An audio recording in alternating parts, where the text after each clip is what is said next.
Hey everyone, Jordan here with 9 to 5 Toys, and today we're going to be checking out the Wyze Band, which I've been using for a couple of weeks now. Wyze has been disrupting a lot of markets with their affordable yet feature-packed products they've been offering. We've seen this in the Wyze Pan Cam, the Wyze Lock, and most recently the Wyze Scale, which actually came out at the same time as the band. Coming in at just $25, the band can track activity, sleep, heart rate, as well as work with Alexa to control all of your Alexa devices. So how well does it do all of this for the price? Well, let's check it out.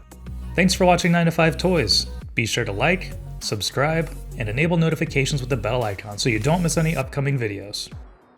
First up, let's take a look at what all comes in the box with the Wyze Band. There isn't much in there. We have the band itself, the charger, and a quick start guide.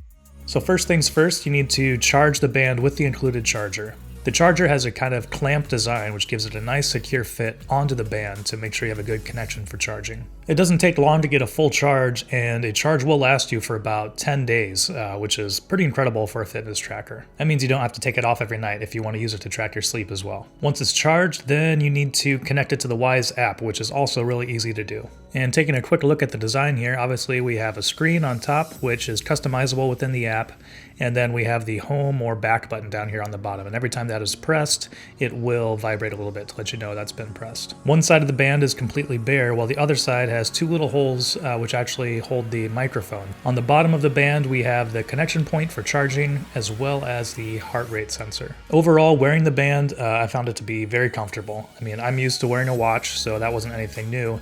But it's a relatively small, lightweight design, so I didn't find it to be too cumbersome at all. And likewise with the band, I found that to be plenty flexible and comfortable, and there were a couple variations that Wyze sent. This one has a little pin you just stick in to find your right spot, and the other one had a more traditional buckle. The screen sports a resolution of 120 by 240, and the AMO LED color display was plenty bright even for me outside. Actually, at night, it kind of got annoying when I was trying to go to sleep. At first, I still had the Raise to Wake enabled and didn't set any sort of the night mode features on the Wyze Band, so if I was ever moving around at night and still had it on, it would illuminate and actually shine pretty bright in my room. But within the Wyze app, you can set times where you want the Raise to Wake to turn off, so that won't happen. And you can also set a night mode, which will turn on at a certain time at night and turn off in the morning, which will turn the brightness down of the Wyze Band display. So after enabling those, I had no issues with this waking me up at night. Like we briefly mentioned, you can change the background and also the layout of the display. I wanted just a plain background, and so the only way to get that was actually to take a picture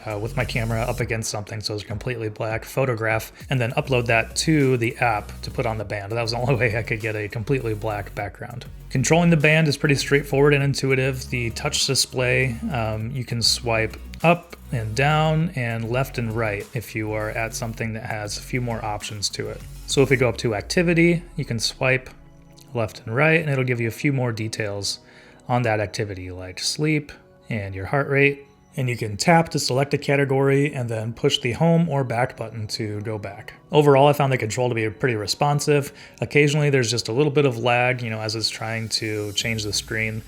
But for the most part, it seemed to sense all of my controls and all of my inputs. Occasionally with the Raise to Wake, I had to do a big gesture of turning my wrist to get it to actually turn on. I typically wear a Wyze Steel HR Sport watch, which has an analog watch face on it, so I'm not really used to doing that. So as a tracker, the Wyze Band seems to work pretty well, but it's definitely not perfect. Step-wise, compared to what I was used to with the Steel HR Sport, the Wyze Band would report quite a few more steps than what I was used to. I was surprised to see myself hitting goals a little bit earlier than what I expected. Now, I didn't do any super in-depth analysis with that, but I've been wearing the Wyze Steel HR for over a year, and so I kind of have an idea of what different activities give for step counts, and the Wyze Band was just giving a few more than what I expected. But then when tracking a run with the Wyze Band and comparing it to the GPS information that I recorded on my iPhone 8 through the Nike Plus app, those numbers were a little bit different too. After finishing a 5K or 3.11 mile run, the Wyze Band reported only going 2.6 miles. So obviously that doesn't quite line up, but I'm not surprised that a $25 fitness tracker isn't giving accurate distances for a run like that. If you are looking for accurate tracking, then you probably want a GPS enabled device. For tracking heart rate though, I did find the Wyze Band to be pretty accurate, at least compared to the Wyze Steel HR Sport, which I have compared against adjust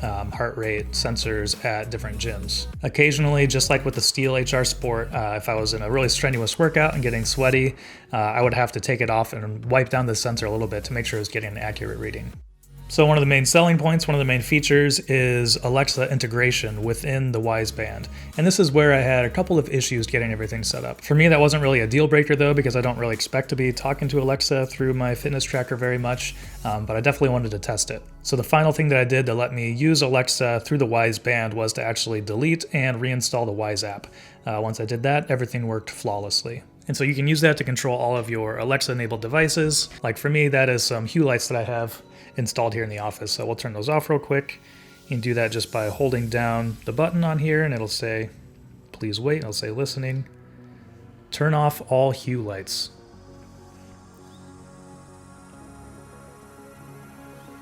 I'm not sure how that's actually showing up on the camera, but that did turn off back there. All right, so I'm gonna turn them back on here. Turn on all Hue lights.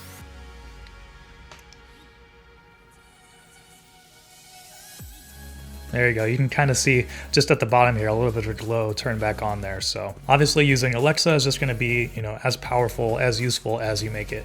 You can use it to check the weather. You can use it to add items to a grocery list. There's quite a bit that you can do. So to use the band within the app and change any of the settings, you go into the Wyze app and then just click on Wyze Band and it'll start syncing the data. It'll show you what the display is like right there in the front. Obviously, there are a bunch of different things you can go down through here, like activity, which will show your steps and sleep and heart rate. You can set shortcuts, you can track your runs. Interestingly, to see the stats of your run, it's not within the run setting here. You have to go back to activity. And then when you select that, you can go over to the run category, and that's when you can see what your runs were like. And going into that, you can see your heart rate data throughout the entire run as well. This is where you can also set alarms, you can check the weather. You can also use both the band or the phone to find the other device, your band or your phone. It'll make a little noise when you do that. And you can also set up your Alexa alert integration, and you can change all of your settings like raise to wake. You can change which hand, which wrist you are wearing the band on. You can set your goals and change brightness in set night mode. And you can also turn on and off all of your notifications. Obviously, since it has a screen on there, if a text notification comes in and you have that turned on, it will display that text on the band so you can get a quick look at what's coming in. You can also set schedule do not disturb time so it's not vibrating throughout the night. Overall, I am still just blown away at the features and everything that's built into the Wyze Band for the price. Typically, to get any sort of heart rate monitoring, within a fitness tracker, you have to pay a lot more money than that. And since in my experience, it seemed to work pretty well, pretty accurately, and pretty in line with some other fitness trackers that I've used, that was really impressive to me. Of course, you might run into some small issues here and there, but if you're looking to get on a path to tracking your fitness and your activity and your heart rate, then at just $25, the Wyze Band is a heck of a deal. So what do you think of the Wyze Band? Let us know in the comments below.